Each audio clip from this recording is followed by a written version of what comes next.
Say hi to Mama Lola.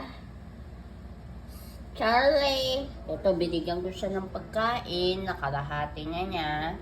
Buwang to na pusa na naman. Buwang siya today. Hindi siya kumain ng 2 araw. Ayan, nakalahati niya yung pagkain niya dun, oh. Ayan, binibigyan ko siya umaga at saka diyan siya natutulog sa cage.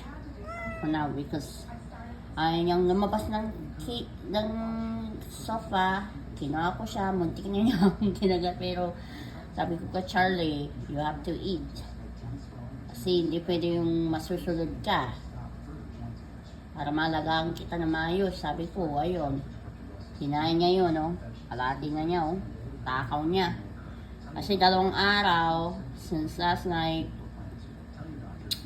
di siya kumain, nagtatago, nagmumukpok dun. Ewan ko anong ginagawa niya.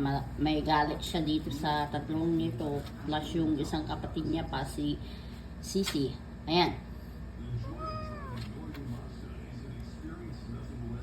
Bakit tayo makiusap dito sa camera, ha?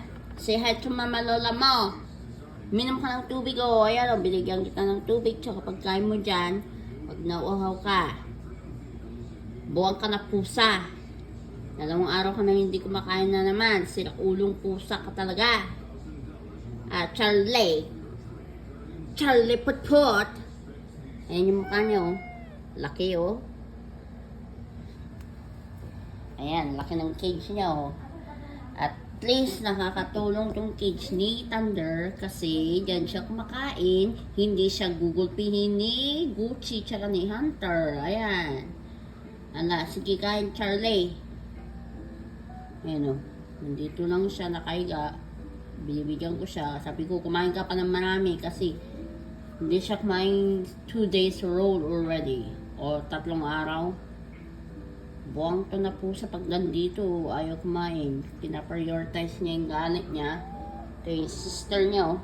Lakad ng lakad din yan. So, ito, nandito lang siya sa cage.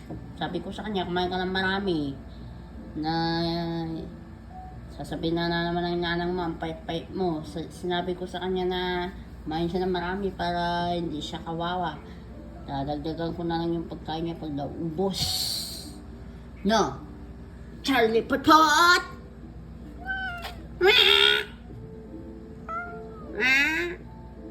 Diyan ka sa cage. Pakit ka sa camera. Nakaiga lang siya dyan. Binigyan ko siya ng tubig. Sabi ko sa kanya, uminom ka na maraming tubig kasi ang payatot mo, hindi ka kumakain. Malala yung topak niya. Minsan, ayun siya, babay ka na kay Lola mo. Gano'n naman yung mukha mo, ha.